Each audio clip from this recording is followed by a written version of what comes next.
It was supposed to be the perfect wedding day at St. Augustine Chapel. Sarah Reynolds stood radiant in her white dress, surrounded by friends and family. Nobody saw the warning signs. Nobody expected what Marcus would do next. In front of 200 horrified guests, he struck her once, twice, 3 times. The chapel fell silent. Then came the sound that changed everything, a gun being cocked. A stranger stepped forward from the back pew, his weathered hands steady on his revolver. They called him Jackson Cole, a drifter with no past but an ironclad sense of right and wrong. This is the story of how one man's intervention exposed years of hidden abuse and shook a whole town to its core. But here's what everyone still wonders. Why did Jackson really show up at that chapel that day? Before we jump back in, tell us where you're tuning in from. And if this story touches you, make sure you're subscribed, because tomorrow I've saved something extra special for you. The morning sun painted golden streaks across Sarah Reynolds' childhood bedroom as she stood before the full-length mirror, her mother's wedding dress flowing like liquid silk against her skin. In the soft morning light, the vintage lace caught every beam, creating patterns that danced across the walls, the same patterns that had enchanted her as a little girl watching her mother carefully preserve the gown in tissue paper each year. "Something borrowed, something blue," her mother Catherine whispered, carefully pinning a sapphire brooch to the dress's delicate bodice. Their eyes met in the mirror, and for a moment Sarah caught something in her mother's gaze, a flicker of worry that vanished as quickly as it appeared. "Mom." Sarah's voice wavered slightly. Catherine's hands stilled on the brooch. "Just remembering my own wedding day," she said, but her smile didn't quite reach her eyes. "Though I don't think your father's hands shook as much as Marcus's did. At the rehearsal dinner," Sarah's stomach tightened at the memory of last night. Marcus's white-knuckled grip on his wine glass, the way his laugh had taken on that sharp edge when her father made the toast. But she pushed the thought away, just as she'd pushed away all the little moments that had made her pause over the past year. The bedroom door creaked open, and her bridesmaids burst in with mimosas and excitement. Jenny, her maid of honor since their playground days, immediately sensed the tension. "Everything okay?" she asked, setting down the champagne flutes. "Perfect," Sarah answered too quickly, reaching for a glass. The bubbles tickled her nose, but the sweetness tasted artificial somehow. Jenny shared a look with Catherine, and Sarah pretended not to notice. She'd become good at that, pretending not to notice things. Like the way Marcus had accidentally deleted most of her male contacts from her phone, or how he'd suggested she quit her job at the law firm because a wife should focus on building a home. "Your father's heading to the church early," Catherine said, smoothing invisible wrinkles from the dress. "Marcus wanted to discuss some last-minute details about the ceremony." Sarah's hand trembled slightly, champagne threatening to spill. "What details?" "We agreed on everything weeks ago." "Oh, you know Marcus," Jenny tried to sound light, "always making sure everything's perfect. For you." Perfect. The word echoed in Sarah's mind. Perfect. Like the bruise she'd found on her wrist last month, perfectly hidden under her watch. Perfect. Like the way Marcus had apologized, perfectly sincere, perfectly devastated by his own actions. Perfect like the engagement ring that sometimes felt more like a shackle than a promise. The dress suddenly felt tight, the lace collar constrictive. Sarah set down her glass and moved to the window, needing air. Outside, spring had painted the small town of Mill Creek in shades of renewal, fresh grass, blooming dogwoods, the promise of new beginnings. Her mother's garden, where she'd played as a child, where Marcus had proposed, spread out below. "Sarah, honey," Catherine's voice was gentle, "if there's anything you want to talk about." "I'm fine, Mom." The words came automatically now, rehearsed as carefully as her vows. "Just wedding day jitters." Jenny approached with the veil, another family heirloom, delicate as cobwebs. As she carefully arranged it in Sarah's hair, their eyes met in the mirror. For a moment, Sarah thought she saw her own doubts reflected in her best friend's face. "You know you can tell us anything, right?" Jenny whispered, low enough that only Sarah could hear. Sarah's throat tightened. There were so many things she could say. About the constant texts checking her whereabouts. About the jokes that cut just a little too deep. About the way Marcus's hand had gripped her arm last week when the waiter smiled at her too long. But the invitations had been sent. The guests were arriving. Her father had spent a small fortune on this wedding. And Marcus loved her.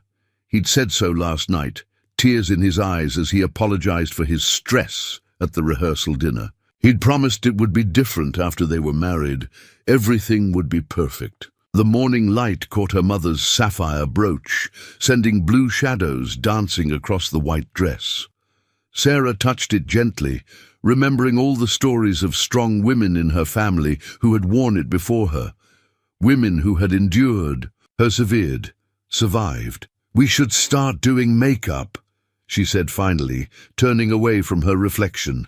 "We don't want to be late." The dress swished softly as she moved, the sound like whispered warnings that no one would hear until it was. Almost too late. Marcus Davidson stood before his own reflection in the church's private chamber, adjusting his bow tie with meticulous precision. Everything had to be perfect. The platinum ring in his pocket, his grandfather's, with its newly added inscription, pressed against his thigh like a reminder of his legacy. "Mine forever," the hidden words declared, etched where only he and Sarah would ever see them. "Looking sharp, son," Richard Davidson said from the doorway. Mill Creek's most prominent real estate developer cast an imposing figure even at 65. His silver hair and tailored suit a testament to old money and older influence. "Everything set with James?" Marcus asked, referring to the minister. "Change the vows like you asked. No more of that equal partnership nonsense. Traditional, all the way." Richard's smile didn't reach his eyes. "Just like we discussed." Marcus nodded, satisfaction warming his chest. Sarah had been disappointed about the last-minute change, but he'd explained how important tradition was to his family. She'd understood. She always did, eventually. The door opened again, admitting Judge Harrison, who'd known Marcus since his first year clerking at the courthouse. "The guests are arriving. Half the town's judiciary is out there." As expected, Marcus smoothed his already perfect hair. "Sarah's family might not have our connections, but they'll learn. After today, she'll be a Davidson." He turned back to the mirror, remembering the first time he'd seen Sarah in court, defending some pro bono case about domestic violence. So passionate, so fierce. He'd known then she needed to be tamed, shaped, molded into the perfect wife. The process hadn't always been smooth, but she was learning. "About last night," Judge Harrison cleared his throat. "At the rehearsal dinner, people were talking. A minor disagreement." Marcus cut him off. "Pre-wedding stress. You know how emotional women can be." The men shared knowing looks, the kind that had smoothed over countless minor disagreements in Marcus's past. The same looks that had made parking tickets, noise complaints, and one particularly unfortunate restraining order attempt disappear. Marcus fingered the ring again, remembering Sarah's face when he'd first presented it. She'd been so touched by the family history, never thinking to look closer, to see the possessive inscription that would mark her as his property. "The Robertson girl is here," Richard mentioned casually. "Your former client." Marcus's jaw tightened. Amanda Robertson, his first attempt at finding the perfect wife, before she'd proven too resistant to guidance. "She wouldn't dare make a scene." "Already handled," Judge Harrison assured him. Reminded her about the NDA and her father's upcoming parole hearing. A knock at the door interrupted them. David Chen, Marcus's best man and fellow attorney, entered with a flask. Traditional courage. Marcus accepted it, taking a long pull. The whiskey burned, but not as much as the memory of Sarah's defiance last week. That moment in the restaurant when she'd laughed at the waiter's joke, drawing attention to herself. He'd corrected her later, of course, gently, always gently, leaving no marks where anyone could see. "I hear her father's been asking questions," David mentioned too casually, "about the firm's finances." Let him. Marcus straightened his cufflinks. Platinum like the ring. After today, what's mine is Sarah's, and what's Sarah's? He smiled, a sharp thing in the mirror's reflection. Well, we know how community property laws work, don't we? The men laughed, the sound bouncing off wood-paneled walls that had witnessed generations of such arrangements. Marcus checked his watch, the same model his father had worn when teaching him that a Davidson man's word was law in his own home. Almost time, Richard clapped his son's shoulder. You've chosen well this time. Sarah's malleable, with the right pressure. Marcus nodded, thinking of the careful groundwork he'd laid, the subtle isolation, the gentle undermining, the calculated displays of power wrapped in concern. Sarah was nearly perfect now. Just a few rough edges left to smooth.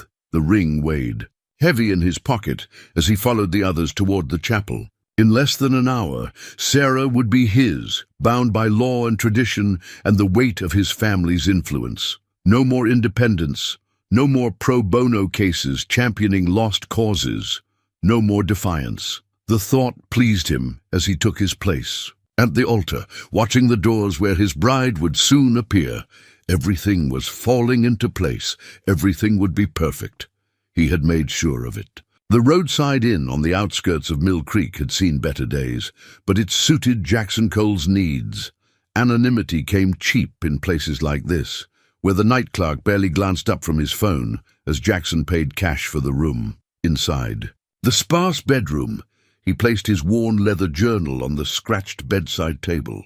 The book's pages had grown thick with newspaper clippings, photographs, and handwritten notes, a chronicle of similar stories in similar towns. He opened it to a fresh page and added today's date, followed by 2 words, Sarah Reynolds, his.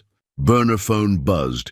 The number was unlisted, just like always. You're in position? A woman's voice asked without preamble. Yes? Jackson's reply was equally brief. He fingered the corner of a newspaper clipping about Amanda Robertson's accident 2 years ago. The ceremony starts at 2. Marcus Davidson has friends in high places. They always do. Jackson's weathered hands traced the journal's spine, where other names were written, each representing a life shattered by men who thought power meant ownership. This one's different, the voice insisted.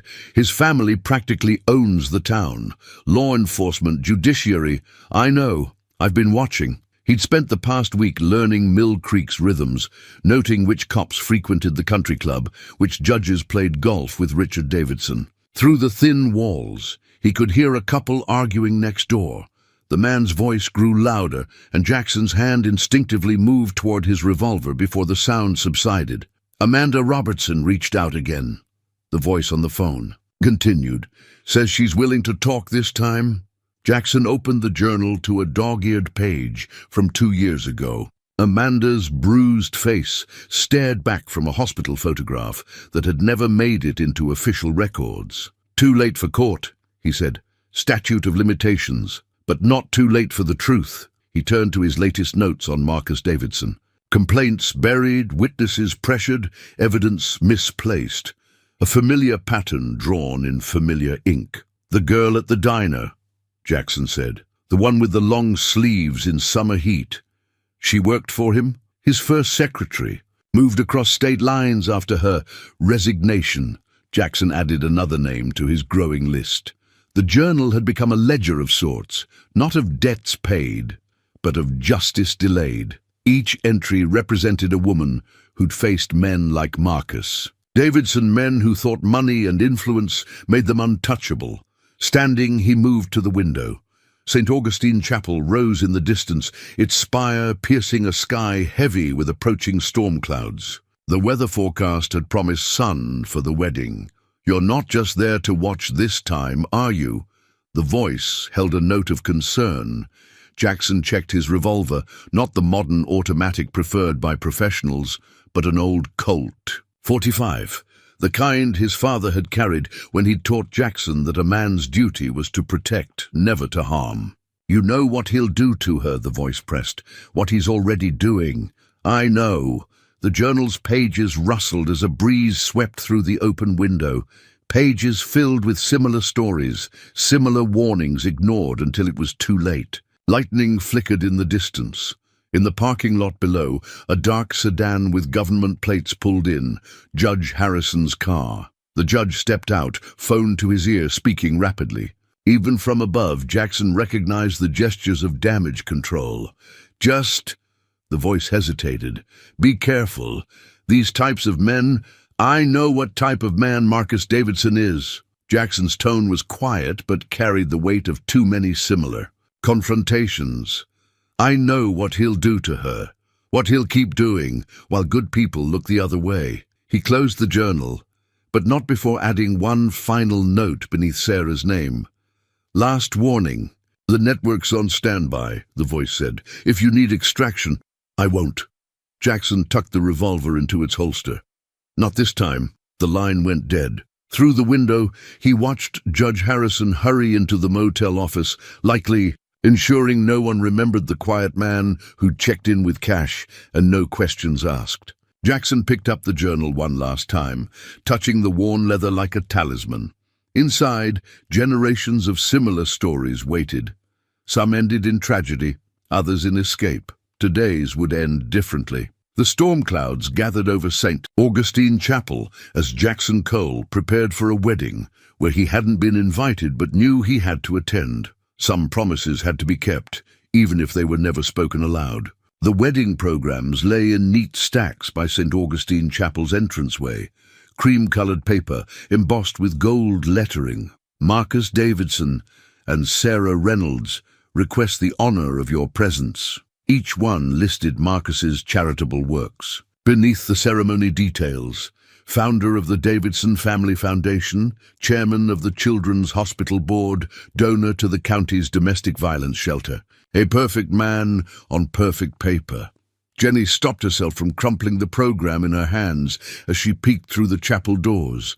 The guests were filing in, Mill Creek's finest in their Sunday best, all here to witness what the society pages had dubbed the Wedding of the Year. "Everything okay?"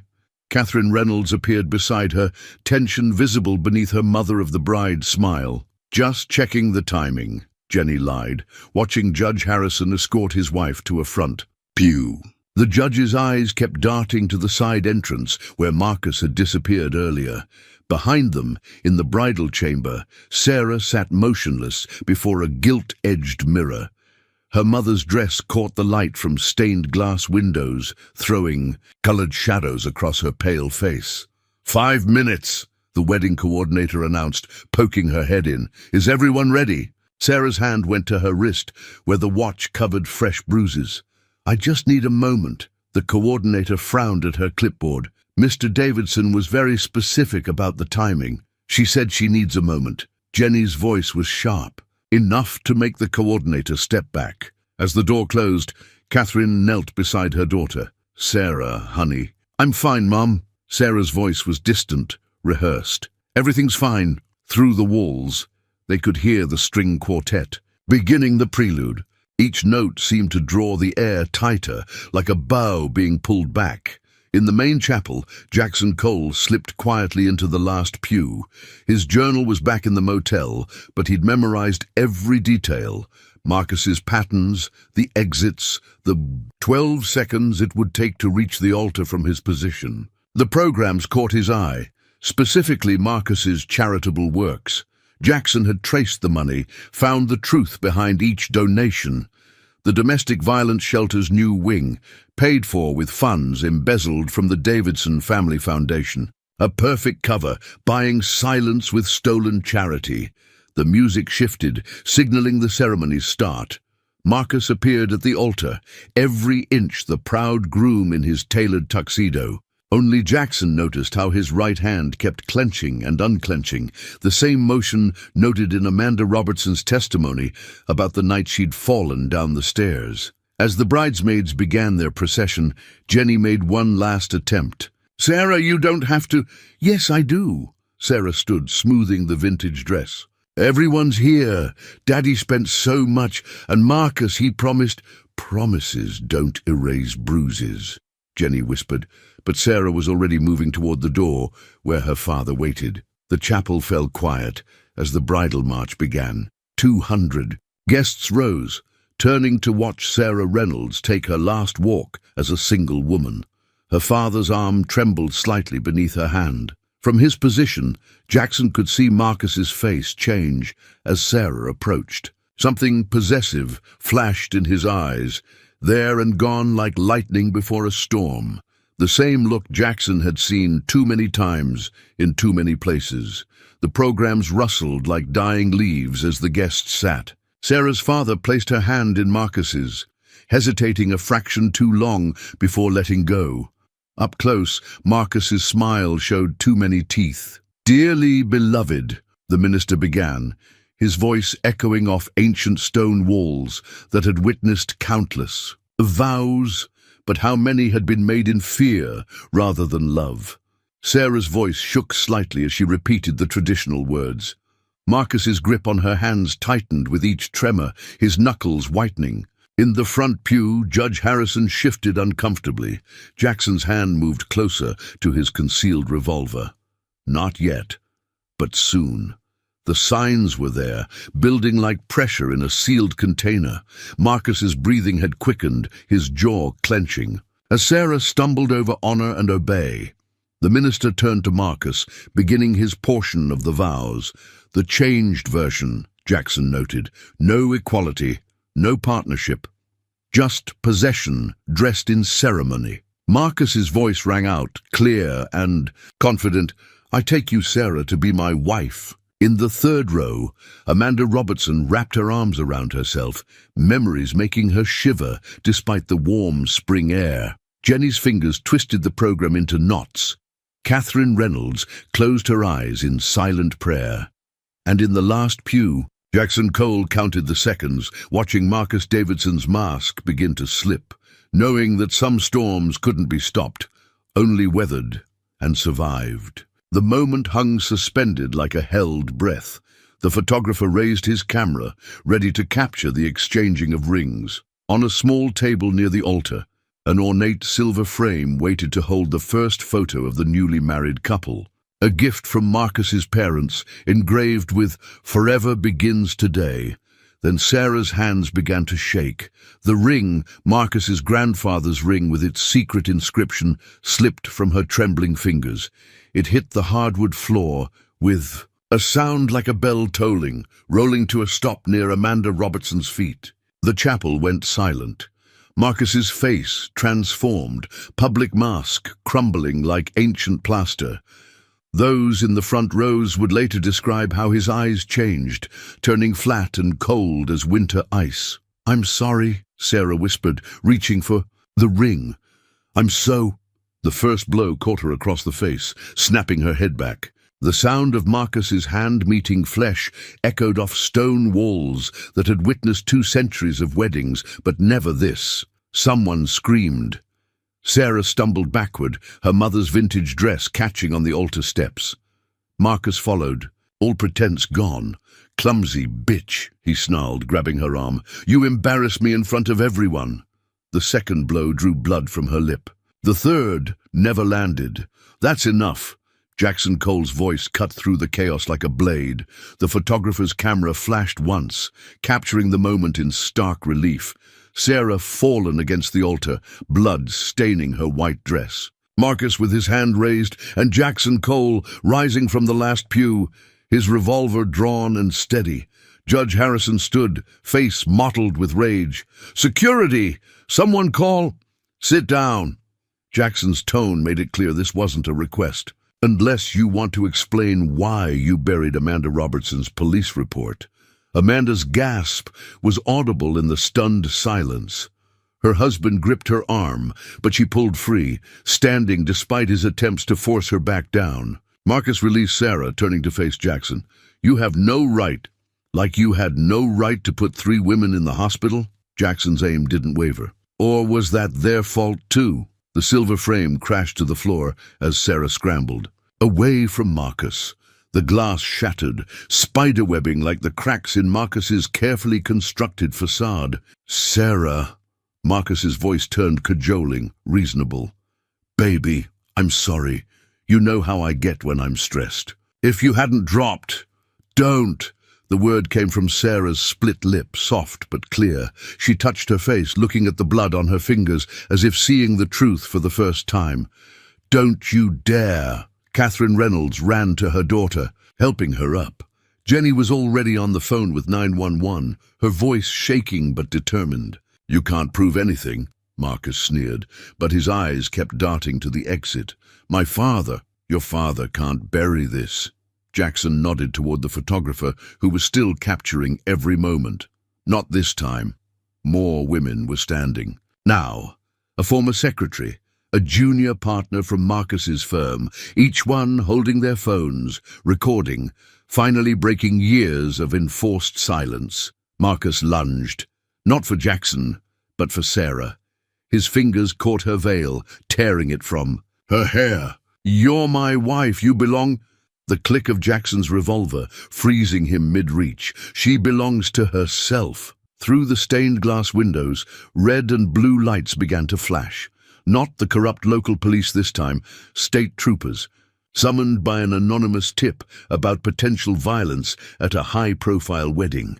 The shattered frame lay between Marcus and Sarah, its engraved message now seeming more threat than promise. In its broken glass, their reflections fractured and multiplied, the abuser, the survivor, and the stranger who'd finally said enough. It's over, Sarah whispered, steel entering her voice. We're over. Marcus's mask slipped completely, revealing the monster beneath. He spat words like venom, threats, and promises of revenge. But his power was broken, scattered like the shards of glass at his feet.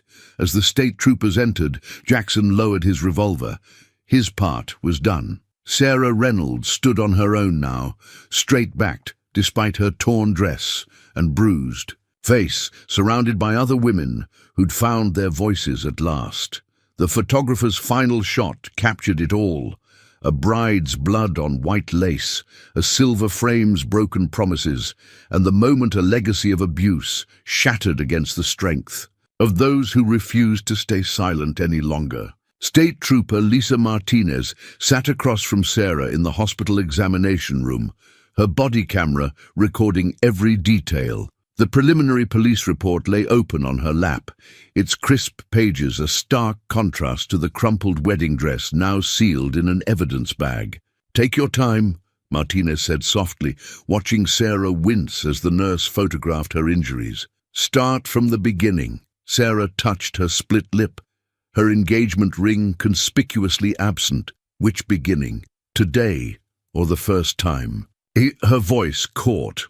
All of it, Martinez replied, pen ready. Every incident you remember. In the waiting room, Catherine Reynolds clutched a stack of papers. Copies of reports she'd found hidden in Sarah's desk at home, dating back months, each incident carefully documented.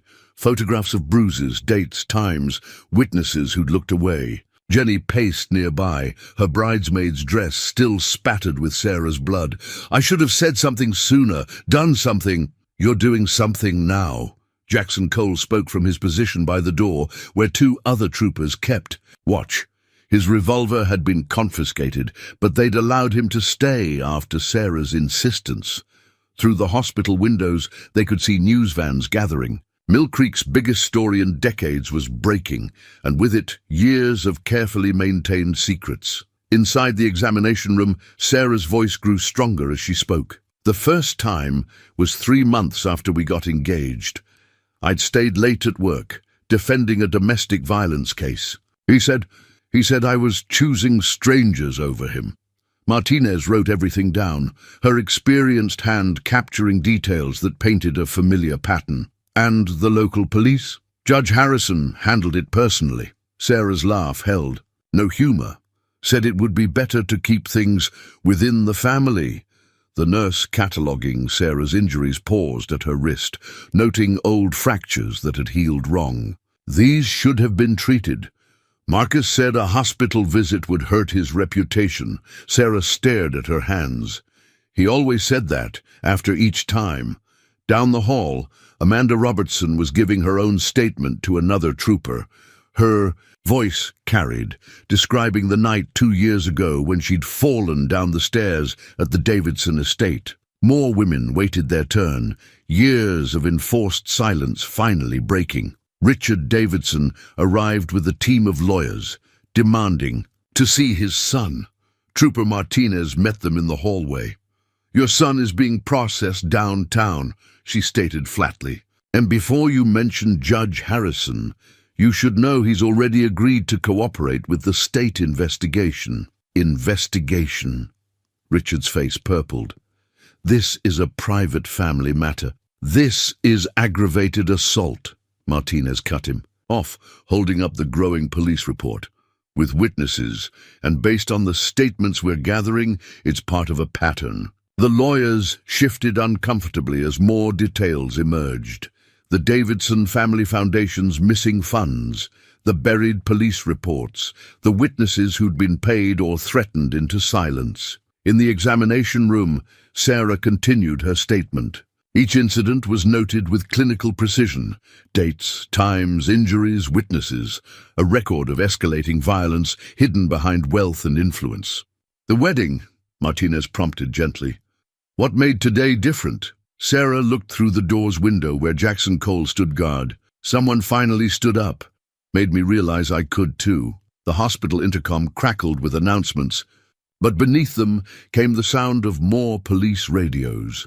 The State Attorney General's office had taken interest. This wouldn't be handled quietly anymore. Jenny entered with fresh clothes for Sarah, her face set with determination. "Channel 5 wants an interview. So does the Tribune." "No," Sarah said, surprising them. "Not yet. First, we need to get the other women's stories. All of them." Martinez nodded approvingly, adding another note to the report. This wasn't just one incident anymore. It was becoming something larger, a reckoning long overdue. Jackson Cole finally spoke from the doorway. "There's a network. People who help women escape men like Marcus. When you're ready." "I'm ready now," Sarah said, her voice stronger than it had been in months. "But not to run, to fight." The police report grew thicker with each passing hour. More women came forward, more evidence emerged. The carefully constructed wall of silence around the Davidson family began to crumble, one testimony at a time. Outside, the evening news led with the story, "Prominent attorney arrested after wedding day assault." But the real story was in Martinez's report, not just of one woman's escape, but of a system of abuse and protection finally exposed to the light. Sarah Reynolds, still in her torn wedding dress, had shattered more than just her silence. She'd broken the chain of power that had protected men like Marcus Davidson for generations, and in doing so, she'd given others the courage to speak their own truths. Detective Karen Chen, from the State Bureau's Digital Forensics Unit, stared at her monitor, scrolling through the contents of Marcus Davidson's unlocked phone. His fingerprint had been required by court order, revealing years of carefully hidden communications. "How bad?" Trooper Martinez asked, leaning over her shoulder. "Worse than we thought." Chen pointed to a series of encrypted messages. "He kept everything, like trophies." The phone contained hundreds of threatening texts to past victims, photos of injuries he'd inflicted, conversations with Judge Harrison about handling complaints, a digital trail of systematic abuse and corruption. "Look at this thread with his father." Chen opened a message chain. They discussed Sarah's training like she was property. Richard Davidson gave him advice on how to break her spirit.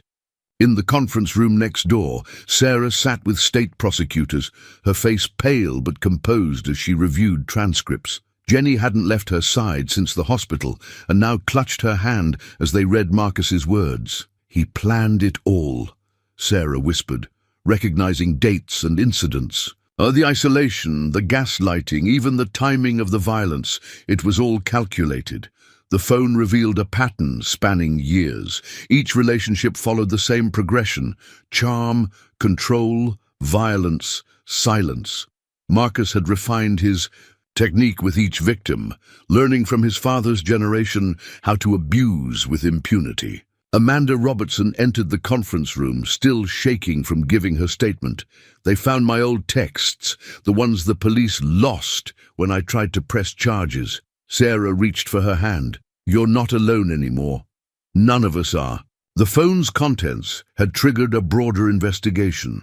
The Davidson family's influence was unraveling, exposing decades of covered-up crimes. Other powerful men in Mill Creek grew nervous, wondering what secrets Marcus's phone might reveal about them. Jackson Cole watched from the corner, his presence requested by Sarah. His network had already identified 3 other women who'd escaped the Davidsons' orbit, now living under assumed names. The Foundation's finances, a federal investigator, announced, entering with fresh documents.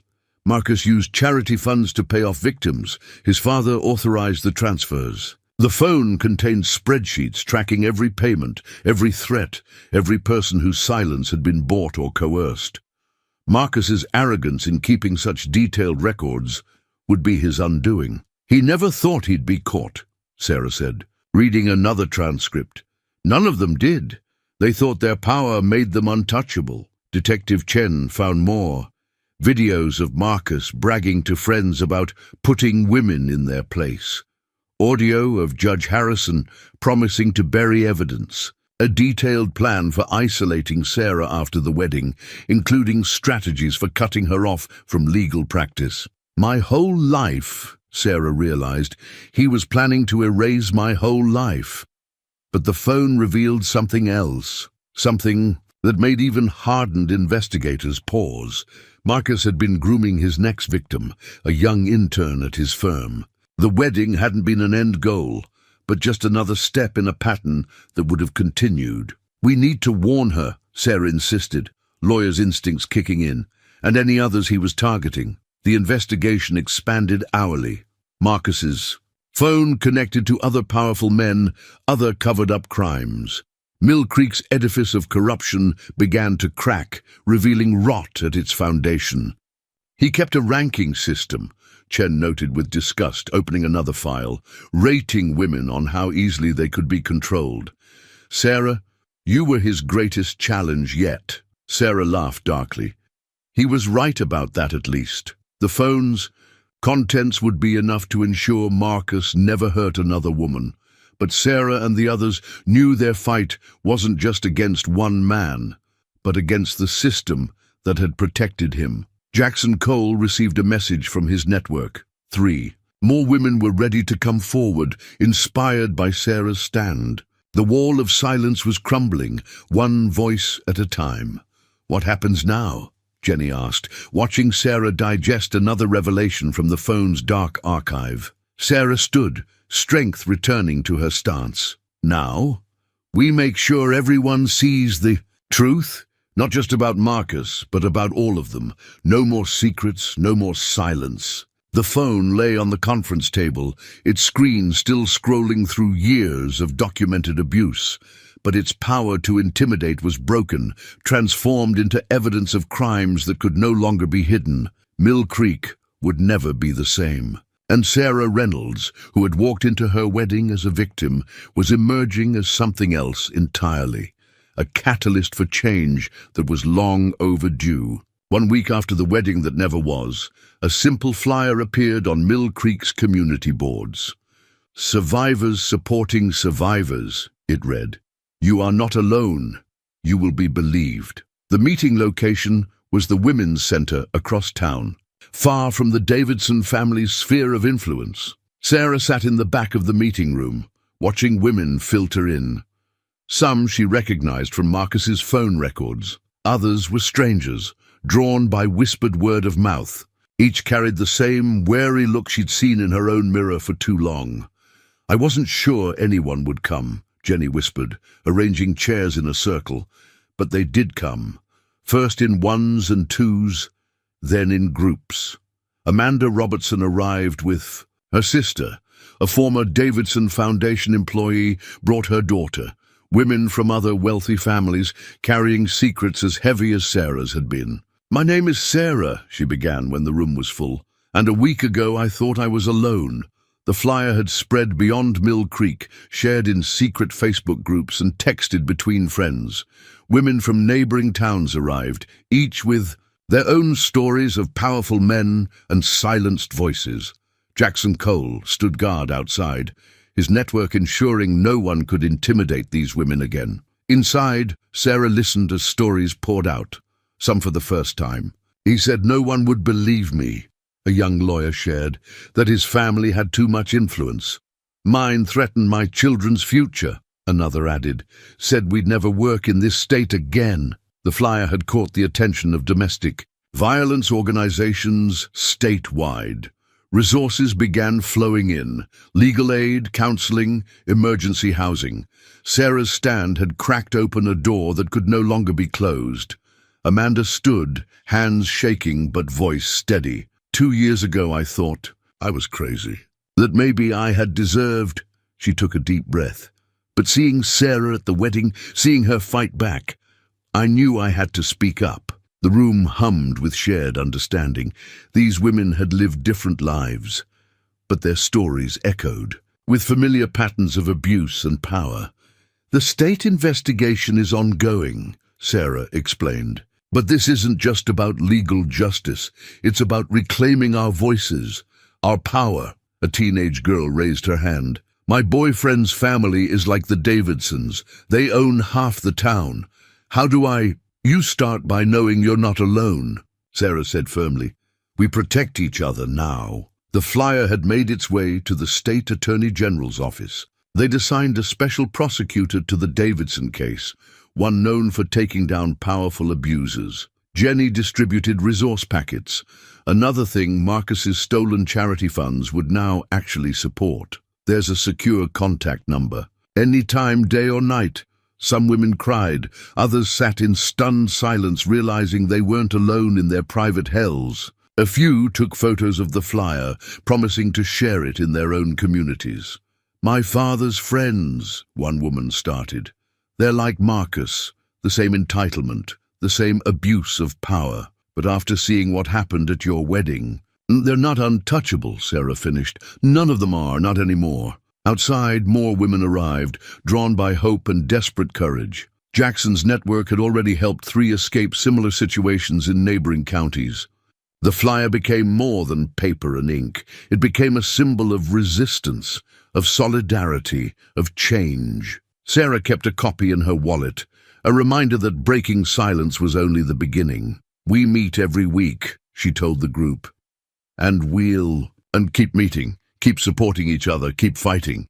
As the session ended, women lingered, exchanging numbers and sharing resources. The isolation that abusers relied on was breaking down, replaced by a network of support and strength. Sarah watched them leave in groups, ensuring no one walked out alone. The flyer had started something that couldn't be stopped, not by the Davidsons, not by any powerful family. "This is just the beginning," she told Jenny as they cleaned up. "There are more out there, more who need to know they're not alone." The flyer would keep spreading, keep reaching those trapped in silence. And Sarah Reynolds, who had walked into her wedding a victim, was helping others find the strength she'd discovered in herself, one survivor at a time. The courthouse steps swarmed with reporters as Sarah arrived for the preliminary hearing. Court documents tucked under her arm, she walked past cameras and microphones, Jenny and Jackson flanking her like guards. Inside, Marcus's legal team had filled the prosecution's desk with motions, attempts to suppress evidence, discredit witnesses, and paint the wedding day violence as an isolated incident fueled by wedding day stress. Motion to exclude evidence from defendant's personal bone, the first document read, obtained under duress and violation of privacy rights. Sarah watched Marcus enter in handcuffs, his prison jumpsuit a far cry from his wedding tuxedo. His father sat behind him, surrounded by the city's most expensive defense attorneys. Their strategy lay bare in the motions before them: attack the victims, protect the family, maintain control. "Your Honor," Marcus's lead attorney began, "we move to dismiss all charges. Mr. Davidson is a pillar of this community, and this unfortunate incident, The special prosecutor, Diana Chen, rose. She held up a thick folder of court documents. "We have evidence of systematic abuse spanning years, witness testimonies, financial records, documented threats." Marcus's mask slipped for a moment, rage flickering across his face before his attorneys could quiet him. Sarah recognized that look, the one that had always preceded his worst violence. "These women," his attorney continued, "many with questionable backgrounds, are clearly coordinating their stories for financial gain." "Objection!" Chen's voice cracked like a whip. "Victim blaming has no place in this courtroom." The judge, brought in from another district to ensure impartiality, studied the growing stack of documents. Evidence mounted: Marcus's threatening texts, surveillance footage from the Davidson estate, hospital records carefully buried by Judge Harrison. Furthermore, Marcus's attorney pressed, "Ms. Reynolds' own actions suggest premeditation. The presence of an armed individual at the wedding.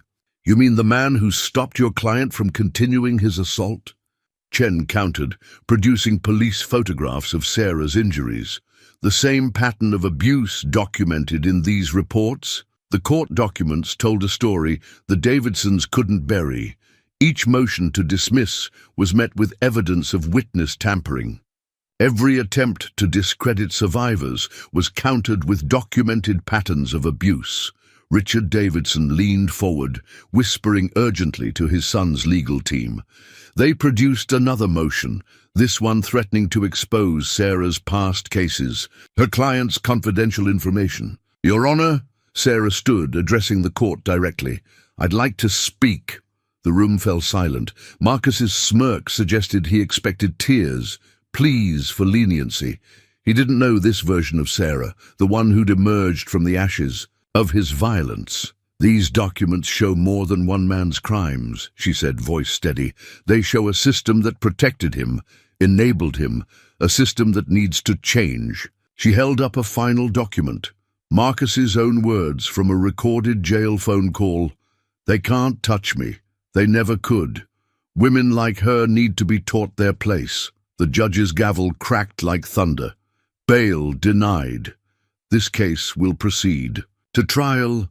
Marcus lunged forward, mask completely gone. "You bitch! You think you can—" His outburst, witnessed by the packed courtroom, only reinforced the truth contained in those documents. As bailiffs restrained him, Sarah stood her ground, unflinching. Outside, more survivors waited with their own stories, their own evidence. The Davidson family's influence was crumbling under the weight of truth finally exposed. "This isn't over," Richard Davidson threatened as they left. "No," Sarah agreed, patting the court documents that would ensure his son's downfall. "It's just beginning." The media captured every moment. Marcus's rage, Sarah's strength, the survivors standing united. No amount of legal maneuvering could hide the truth now. Jackson Cole watched from the back of the courtroom, noting familiar patterns. Men like Marcus always believed their power made them untouchable. The court documents proved otherwise. "Ready for what comes next?" Jenny asked, as they descended the courthouse steps. Sarah clutched the documents that would help free not just her, but countless others, ready to finish what they started. The truth, like justice, could no longer be buried under legal motions and powerful names. Sarah Reynolds had walked into court a survivor. She walked out a warrior, armed with evidence that would ensure Marcus Davidson never hurt another woman again. The courthouse artist's pencil moved swiftly across paper, capturing the electric tension of the courtroom. In her sketch, Marcus Davidson sat rigid in his defendant's chair, his expensive suit unable to hide the anger simmering beneath his surface. Beside him, his team of attorneys arranged papers like generals, plotting battle strategy. Across the aisle, Sarah Reynolds watched the jury file in. The artist's pencil caught her transformation. Gone was the beaten bride in bloodied white lace. In her place sat a warrior in a crisp navy suit, Jenny on one side, Amanda Robertson on the other. Behind them, rows of survivors filled the gallery, each face a testament to Marcus's hidden history of abuse. In the case of the state versus Marcus Davidson, Judge Elena Martinez began, her voice carrying to every corner of the packed courtroom. The artist's sketch captured her stern expression, so different from Judge Harrison's enabling smirk. Special Prosecutor Diana Chen rose for her opening statement. "This case is about power," she began, pacing before the jury. "The power to abuse, the power to silence, and finally, the power to speak truth." The artist's hand flew across the page, recording Marcus's face darkening as Chen outlined his crimes.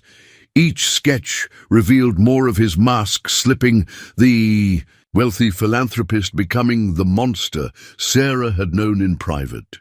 "The evidence will show," Chen continued, "not just one incident of violence, but years of calculated abuse. Not just one victim silenced, but an entire system of corruption designed to protect men like Marcus Davidson." In the gallery, Richard Davidson shifted uncomfortably as Chen detailed the family's role in covering up his son's crimes. The artist captured his unease, the first cracks showing in the Davidson dynasty's facade.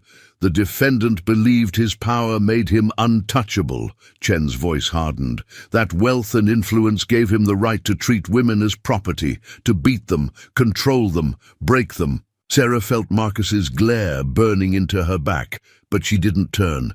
The artist's pencil traced her profile. Head high, shoulders straight, fear replaced by determination. The defense's opening statement was predictable: character assassination, wrapped in legal terminology. They painted Marcus as the real victim, targeted by women seeking fame and fortune, called Sarah mentally unstable, claimed she'd orchestrated the wedding day incident for attention. But their words fell flat as the artist's sketches were passed to the jury. Sarah's bruised face on her wedding day, Marcus's rage captured in harsh lines and darker shadows. No amount of legal maneuvering could erase those images. Jackson Cole sat in the back row, his presence a reminder of how close Marcus had come to doing worse. The artist included him in the corner of one sketch, a watchful guardian representing all those who'd finally stood up to say, "Enough." "The prosecution calls Sarah Reynolds," Chen announced. Sarah rose, feeling the weight of every survivor's eyes as she took the oath. The artist's pencil captured her moment of truth, one woman standing against generations of privileged abuse. "Ms. Reynolds," Chen began, "please tell us about the first time Marcus Davidson hit you." The courtroom fell silent as Sarah spoke. Her voice never wavered as she described the escalating violence, the isolation, the carefully constructed trap she'd nearly married into. The artist's sketches recorded every moment, Sarah's strength growing with each truth revealed. Marcus's attorneys objected repeatedly, trying to break her rhythm, but Sarah had found a power they couldn't touch. Each sketch showed her growing stronger as Marcus seemed to shrink, his illusion of control crumbling stroke by stroke. "And on your wedding day," Chen prompted, "what made you finally resist?" Sarah looked directly at Marcus for the first time. "I saw myself through new eyes, not as his possession, but as a human being who deserved better, who deserved justice." The artist's final sketch of the day captured the essence of the trial, not just a legal proceeding, but a moment of transformation. Sarah standing tall, survivors united behind her. Marcus Davidson's power finally meeting its match. As the court adjourned, reporters clamored to copy the artist's sketches. These images would spread across the country, inspiring other survivors to break their silence. Each line drawn was another crack in the wall of privilege that had protected abusers for too long. Sarah touched the sketch of her testimony, seeing in those simple lines the story of her journey from victim to victor. The truth, like justice, could no longer be hidden in shadows. During a recess in the trial, Sarah found Jackson Cole sitting alone in the courthouse garden, holding a weathered newspaper clipping. The yellowed paper showed its age. 20 years of being carried, folded, and unfolded, a reminder of why he'd chosen this path. "My sister," he said without looking up, sensing Sarah's presence. Rebecca Cole, aged 24. The article's headline was still legible. Prominent CEO's wife dies in tragic accident. Below it, a young woman's smile radiated joy and hope, so similar to Sarah's own wedding photos. They ruled it an accident, Jackson continued, his weathered hands trembling slightly. Just like they always did back then. Her husband was too powerful, too connected. Sound familiar? Sarah sat beside him, reading the article. Rebecca Cole had fallen down the stairs in her Manhattan penthouse. Her husband, CEO James Whitmore, had been devastated by the tragic loss of his young wife. I was overseas with the military when it happened. Jackson's voice carried years of pain. By the time I got home, everything was buried. Evidence lost. Witnesses suddenly uncertain. Money and influence buying silence. The article mentioned Rebecca's clumsy nature and history of accidents. Classic victim blaming wrapped in respectful journalism. But a quoted neighbor had noticed something. She always wore long sleeves, even in summer. I started digging, Jackson said. Found others. Women who'd tried to report him, tried to get help. Each time the system protected him instead of them. Sarah noticed another clipping beneath the first, James Whitmore's obituary from 15 years ago. Heart attack while hiking, it claimed. Jackson's expression revealed nothing, but his eyes held dark satisfaction. After that, I couldn't go back to normal life. Started noticing patterns. Men like Whitmore, like Marcus. The way they choose their victims. The way they use power to silence them. He unfolded another article, his first intervention, preventing another accident before it could happen. Then another, and another. A trail of rescued women and exposed abusers across the country. The network found me, he explained. Other survivors, advocates, people who'd lost loved ones to men who thought their money made them gods. We started working together, sharing information, watching for signs. Sarah remembered his appearance at her wedding. How did you know about Marcus? Amanda Robertson reached out. She recognized the patterns in your relationship. The isolation, the control, the escalating violence. When she heard about the wedding, the final article in Jackson's collection was fresh, barely a week old. Wedding day violence exposes pattern of abuse. Sarah's own story, but this time with truth replacing carefully constructed lies. You're not just a drifter. Are you? Sarah asked, though she already knew the answer. Jackson finally smiled, though it held more sorrow than joy. I drift where I'm needed, where the network spots another Rebecca waiting to happen. Inside the courthouse, the bailiff called for proceedings to resume. Sarah stood, but Jackson remained seated, still holding his sister's photograph. I couldn't save her, he said quietly, but because of her, because of what those men did to her, others have a chance. You had a chance. Sarah touched the newspaper clipping gently. She'd be proud of you. She'd be proud of you, Jackson corrected. Standing up, fighting back, helping others find their voice. That's how we honor them. That's how we change things. As they walked back to the courtroom, Sarah noticed more details about Jackson. The military bearing beneath his casual clothes. The tactical awareness that had positioned him perfectly at her wedding. The way he carried himself like a man with purpose, rather than just a drifter. Will you stay? She asked. After the trial, Jackson glanced at his phone, where new alerts from the network awaited. More women in danger, more privileged men who needed to be stopped. Until it's finished, he promised. Until Marcus and his father can't hurt anyone else. Then he touched his sister's picture one last time before tucking it away. Then there are others who need help. The courthouse doors opened, revealing the crowd waiting inside. Marcus's glare found them. Immediately, but Sarah stood straighter. She understood now.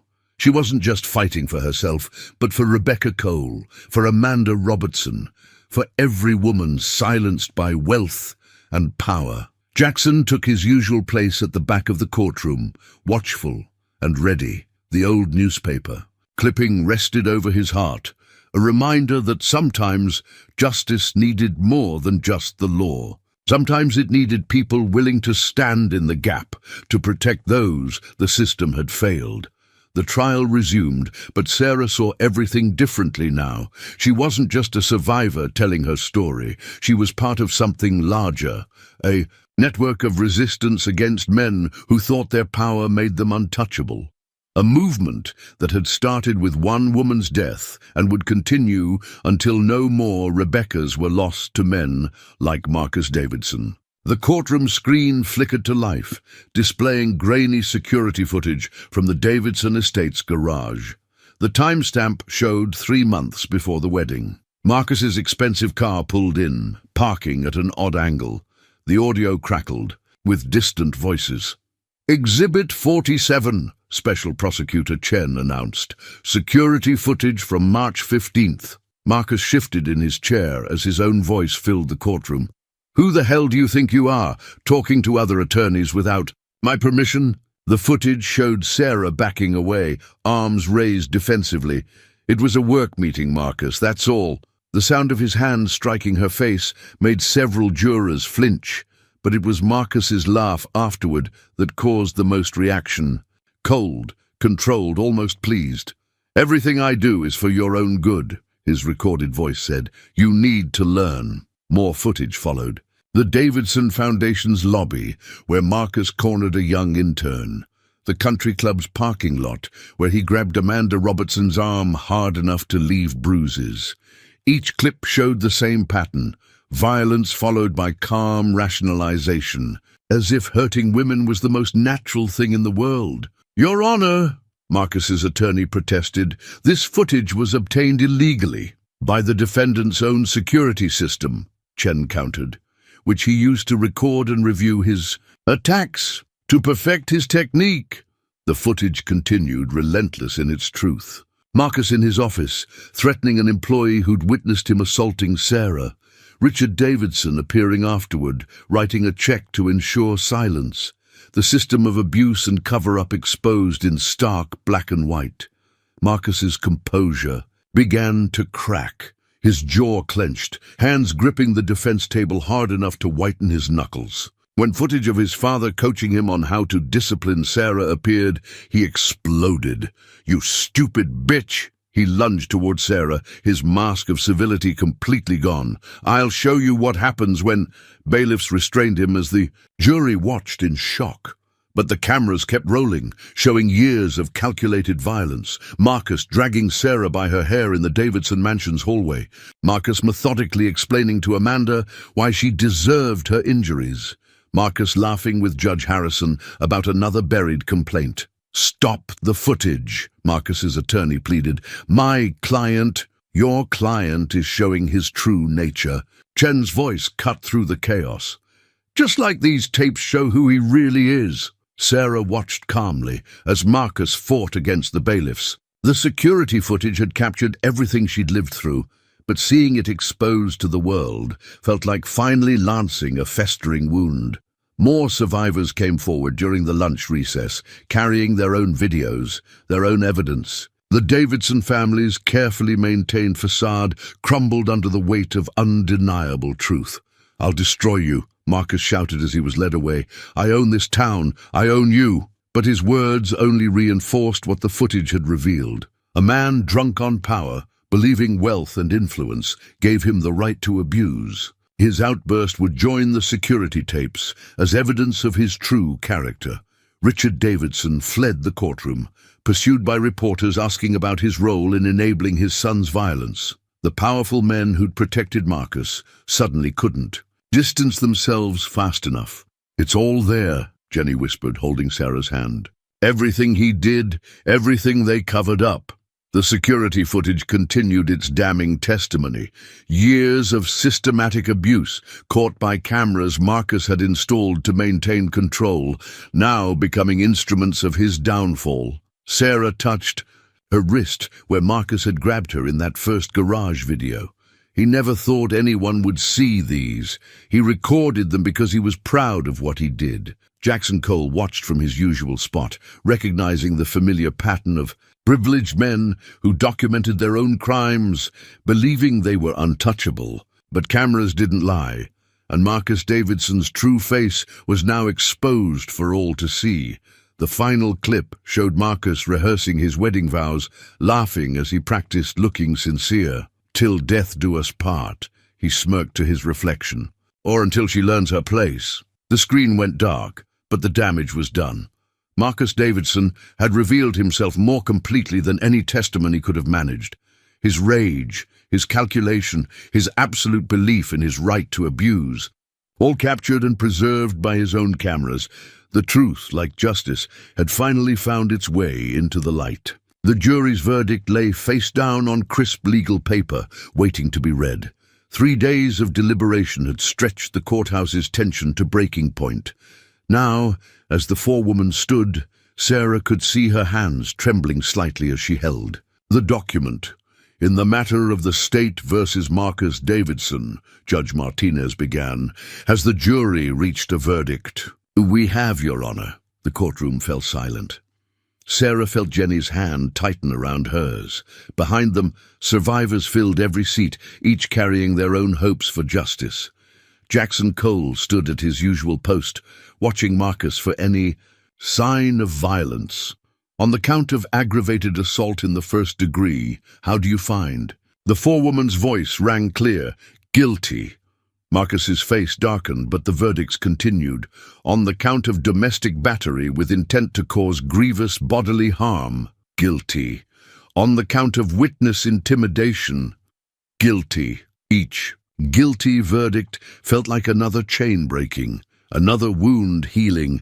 The written document passed from juror to judge contained not just legal judgments, but validation of every survivor's truth.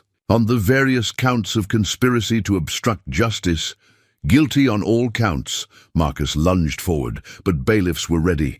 "You can't do this to me. Do you know who I am?" His outburst only reinforced the jury's decision. The verdict sheet listed 15 total charges. Systematic abuse finally meeting systematic justice. "The defendant will be remanded into custody pending sentencing," Judge Martinez declared. "Bail is revoked." As Marcus was led away, still shouting threats, Sarah noticed details she'd missed before. The forewoman's long sleeves in summer heat. The way another juror touched her wrist when domestic violence was mentioned. They'd understood because they'd lived it too. Richard Davidson stormed out, pursued by federal agents with warrant papers. The verdict had opened doors for other investigations. Financial crimes, witness tampering, years of corruption exposed. "The jury has included a written statement," Judge Martinez announced, lifting a second page. Sarah held her breath as the judge read, "We, the jury, wish to acknowledge the courage of Sarah Reynolds and all survivors who testified. Your truth has exposed not just one man's crimes, but a system that protected abusers at the expense of victims. Our verdict today is for every woman who was told her voice didn't matter, her pain didn't count, her abuser was too powerful to touch." Tears flowed freely in the gallery. Amanda Robertson sobbed into her sister's shoulder. The young intern Marcus had targeted hugged her mother. Each survivor heard their own vindication in those words. "Furthermore," the judge continued, "we recommend the maximum sentence on all counts to run consecutively rather than concurrently. The mathematics of justice, 25 years minimum. No possibility of early release. No more women would suffer at Marcus Davidson's hands." Special Prosecutor Chen gathered her papers, pausing to squeeze Sarah's shoulder. The verdict documents would become public record, proof that wealth and power couldn't buy immunity forever. Outside the courthouse, reporters thrust microphones at Sarah, but she directed them to other survivors, ensuring every voice was heard. This victory belonged to all of them. "Ms. Reynolds," one reporter called, "any comment on the verdict?" Sarah looked at the crowd of survivors surrounding her, at Jenny's proud smile, at Jackson's quiet nod of approval. She thought of her torn wedding dress, now a piece of evidence that had helped expose decades of abuse. "Justice isn't just a verdict," she said. "It's breaking silence. It's standing together. It's saying no more to men who think power gives them the right to hurt women. The verdict papers would be filed away in court records, but their impact would ripple outward.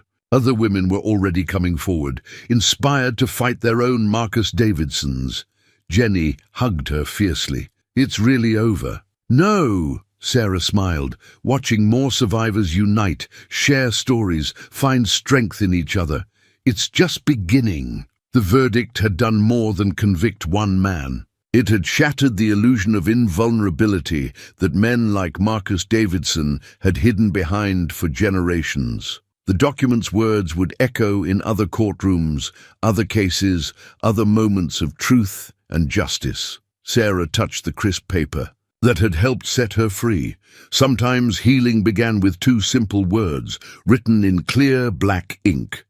"We find..." Minutes of Mill Creek Emergency Town Hall meeting addressing domestic violence in our community, the document header read. Sarah sat in the front row of the packed assembly room, watching the town clerk's pen scratch across paper, recording "History in the Making." Mayor Helen Chen, no relation to the special prosecutor, stood at the podium, her usual political polish replaced by genuine concern. "We're here tonight because we failed. As a community, as leaders, as human beings, we failed to protect our own." The meeting minutes grew, capturing voice after voice. My daughter worked at the Davidson Foundation. When she tried to report Marcus's behavior, the police laughed her out of the station. Judge Harrison dismissed my restraining order, said I was overreacting. The hospital kept losing my records every time my husband's family made a donation. Each testimony was recorded, each system failure documented. No more buried complaints, no more looking away. Amanda Robertson approached the microphone. "We need more than just words. We need action." The clerk's pen raced across the page, recording the proposed changes: mandatory domestic violence training for all law enforcement, independent oversight committee for abuse complaints, emergency housing fund for survivors, reform of restraining order procedures, new protocols for medical documentation of abuse. Sarah watched the list grow. Each item represented a crack in the system that had protected Marcus, now being sealed with purpose and determination. The Davidson family's assets have been frozen pending federal investigation, Mayor Chen announced. Their foundation's buildings will be converted into a women's shelter and legal aid center. More proposals filled the minutes. Education programs in schools about healthy relationships, support groups for survivors, training for medical professionals to recognize abuse, public awareness campaigns, partnership with Jackson's network of survivor advocates. Jenny stood to address the crowd.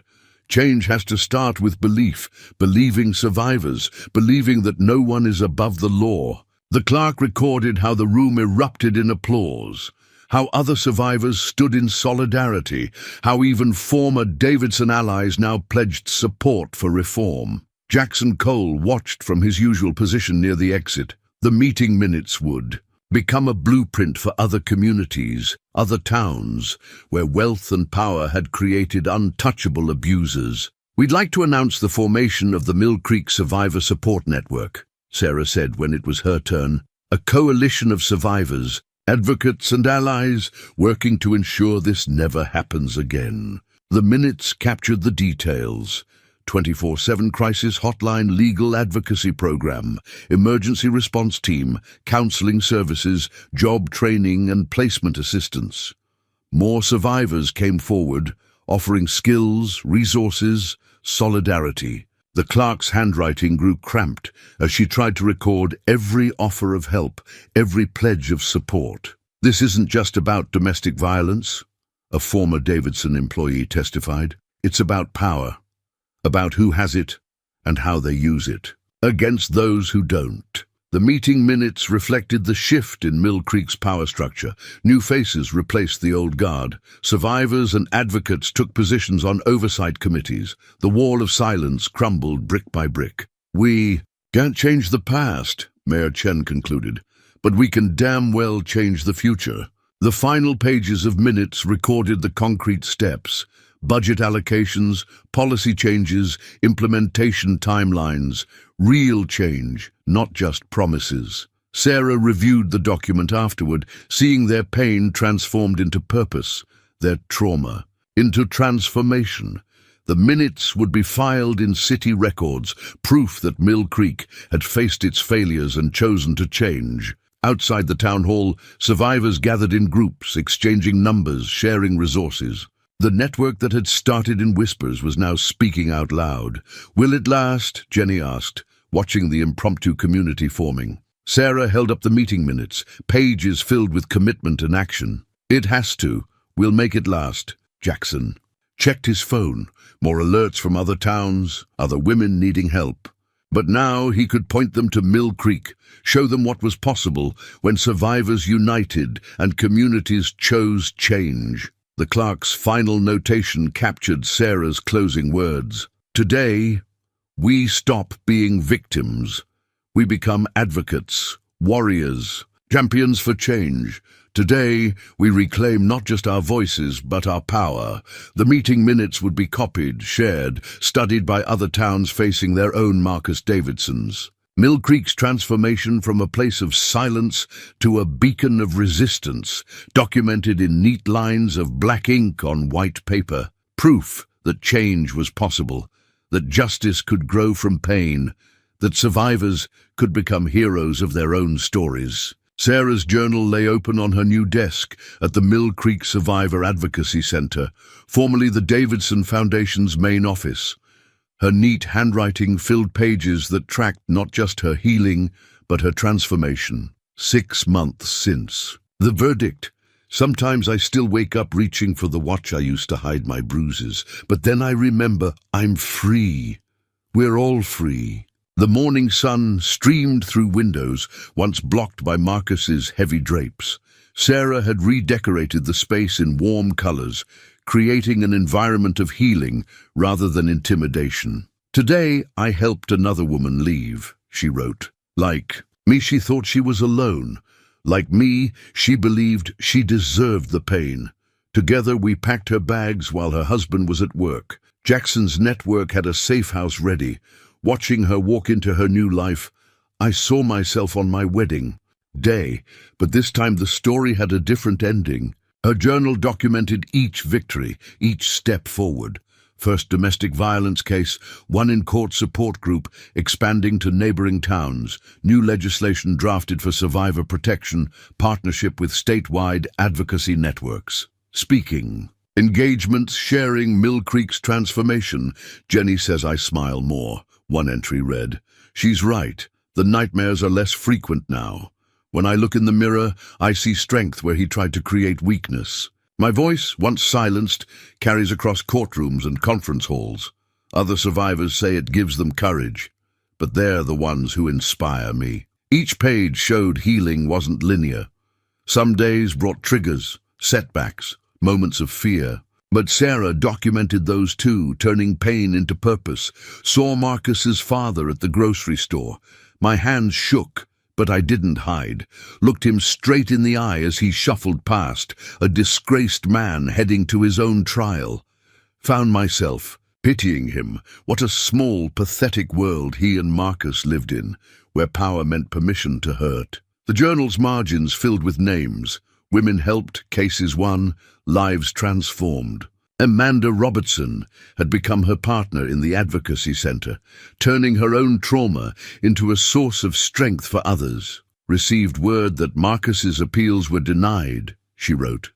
He'll serve his full sentence, but the real victory isn't in his punishment.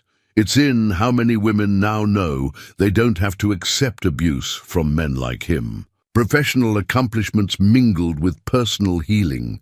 Reopened her law practice, focusing on survivor advocacy, created scholarship fund for survivors seeking education, developed training programs for law enforcement, built coalition with other advocacy groups. Started writing a book about breaking the cycle of abuse.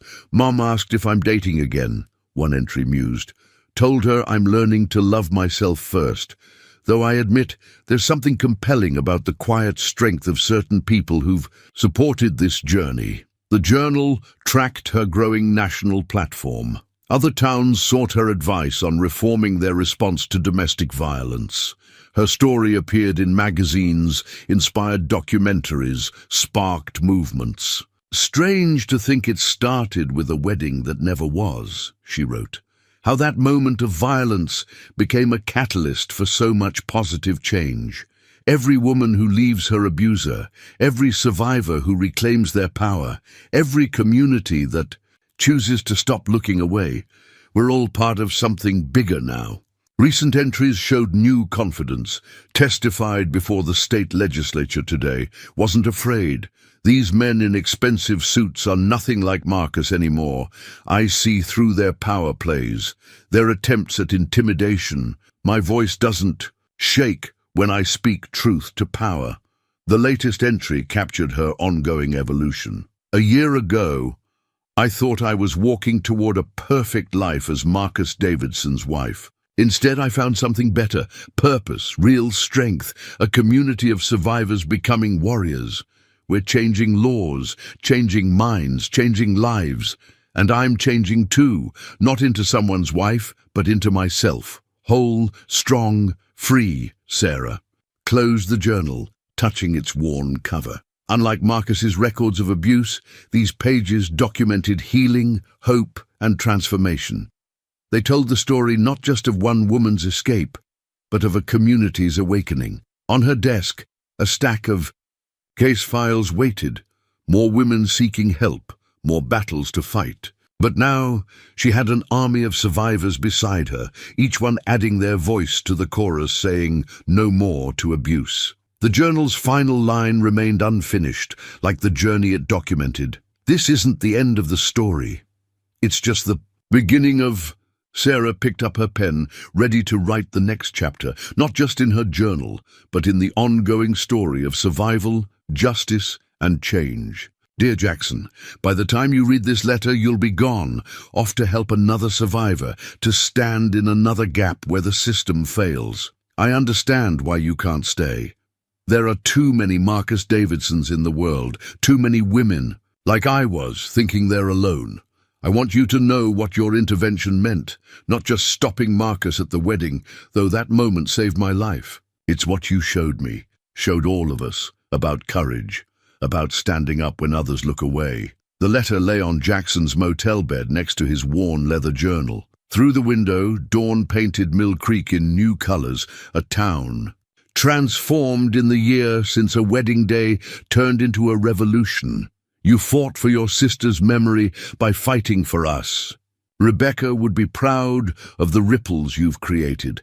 Every woman who finds shelter in our new advocacy center, every survivor who reclaims their voice, carries a piece of her legacy, and yours." Jackson folded the letter carefully, adding it to his journal alongside other testaments, to lives changed.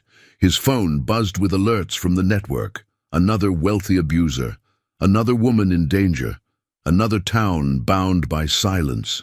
"I know why you have to go, but I want you to understand what you're leaving behind. A community that finally faces truth instead of hiding it. A justice system being reformed from within, a network of survivors becoming advocates, a model for other towns to follow hope. Where there was only fear before, Sarah's words captured the transformation he'd witnessed. The Davidson estate converted to a shelter, Judge Harrison cooperating with federal investigators, Richard Davidson's empire crumbling as more corruption came to light. You taught me that sometimes protection comes from unexpected places. That, one person willing to stand up, can give others courage to do the same. The gun you drew that day wasn't just aimed at Marcus. It was aimed at the whole system of silence and privilege that protected men like him. Through his motel window, Jackson watched survivors arrive for their morning support group at the advocacy center. Women who'd once hidden in shadows now walked tall, helping others find their strength. The network you connected us to grows stronger every day. We're learning to be our own heroes, to fight not just for ourselves, but for every woman still trapped, still silent, still afraid. Your sister's story lives on in each life we help save. He checked his route to the next town, where another powerful man thought wealth meant immunity, where another woman waited for someone to finally say, "Enough. I won't ask you to stay, though part of me wishes you would. You have your mission just as I've found mine, but know that you'll always have a home here, always have family among the survivors you've helped create." His bag was packed light, just the journal, some clothes, his revolver. But Sarah's letter would travel with him, reminder of why he'd chosen this path after Rebecca's death. The Advocacy Center stands where Marcus once ruled. The shelter bears your sister's name. The support network stretches across state lines. You helped us build something lasting, something that will keep growing long after you've gone. Outside, Mill Creek stirred to life. Sarah's car already parked at the center, early as always. Amanda's too, and others who'd found their voice in the past year. So this isn't goodbye, not really. It's thank you for showing us our strength, for proving that justice is possible, for turning one moment of intervention into a movement that can't be stopped. Jackson tucked the letter into his journal, between Rebecca's photograph and the article about Sarah's wedding. Different chapters of the same story: survival, justice, transformation. Be safe in your travels. Keep fighting the good fight. And remember that whenever you need rest or hope or family, you'll find it here among the warriors you helped create. With gratitude and love, Sarah, his phone buzzed again. Another crisis, another town, another chance to help change the ending of the story. Jackson shouldered his bag, leaving behind a changed Mill Creek for a place that still needed change. Sarah watched from the Advocacy Center window as his truck pulled away. The letter had said what words spoken aloud couldn't fully express, how one person's courage could spark a revolution of hope. In his rearview mirror, Jackson saw the sun rising over Mill Creek. The next town waited in darkness, but he carried with him proof that light could overcome any shadow. Sarah's letter, like Rebecca's memory, would remind him why the journey must continue. The work wasn't finished. It never would be, as long as power could corrupt and silence could shield abuse. But now he traveled with the strength of every survivor. Behind him, their voices joining his sisters to say, "No more." Dear Jackson, by the time you read this letter, you'll be gone, off to help another survivor, to stand in another gap where the system fails. I understand why you can't stay. There are too many Marcus Davidsons in the world, too many women, like I was, thinking they're alone. I want you to know what your intervention meant, not just stopping Marcus at the wedding, though that moment saved my life. It's what you showed me, showed all of us, about courage, about standing up when others look away. The letter lay on Jackson's motel bed, next to his worn leather journal. Through the window, dawn painted Mill Creek in new colors. A town, transformed in the year since a wedding day turned into a revolution. You fought for your sister's memory by fighting for us. Rebecca would be proud of the ripples you've created. Every woman who finds shelter in our new advocacy center, every survivor who reclaims their voice, carries a piece of her legacy and yours. Jackson folded the letter carefully, adding it to his journal alongside other testaments to lives changed. His phone buzzed with alerts from the network. Another wealthy abuser, another woman in danger, another town bound by silence. I know why you have to go, but I want you to understand what you're leaving behind. A community that finally faces truth instead of hiding it. A justice system being reformed from within, a network of survivors becoming advocates, a model for other towns to follow hope, where there was only fear before Sarah's words captured the transformation he'd witnessed. The Davidson estate converted to a shelter, Judge Harrison cooperating with federal investigators, Richard Davidson's empire crumbling as more corruption came to light. You taught me that sometimes protection comes from unexpected places. That one person willing to stand up can give others courage to do the same. The gun you drew that day wasn't just aimed at Marcus. It was aimed at the whole system of silence and privilege that protected men like him. Through his motel window, Jackson Watch survivors arrive for their morning support group at the Advocacy Center. Women who'd once hidden in shadows now walked tall, helping others find their strength. The network you connected us to grows stronger every day. We're learning to be our own heroes, to fight not just for ourselves, but for every woman still trapped, still silent, still afraid. Your sister's story lives on in each life we help save. He checked his route to the next town, where another powerful man thought wealth meant immunity, where another woman waited for someone to finally say, "Enough. I won't ask you to stay, though part of me wishes you would. You have your mission, just as I've found mine, but know that you'll always have a home here, always have family among the survivors you've helped create." His bag was packed light, just the journal, some clothes, his revolver. But Sarah's letter would travel with him, reminder of why he'd chosen this path after Rebecca's death. The Advocacy Center stands where Marcus once ruled. The shelter bears your sister's name. The support network stretches across state lines. You helped us build something lasting, something that will keep growing long after you've gone. Outside, Mill Creek stirred to life. Sarah's car already parked at the center, early as always. Amanda's too, and others who'd found their voice in the past year. So this isn't goodbye, not really. It's thank you, for showing us our strength, for proving that justice is possible, for turning one moment of intervention into a movement that can't be stopped. Jackson tucked the letter into his journal, between Rebecca's photograph and the article about Sarah's wedding. Different chapters of the same story: survival, justice, transformation. Be safe in your travels. Keep fighting the good fight.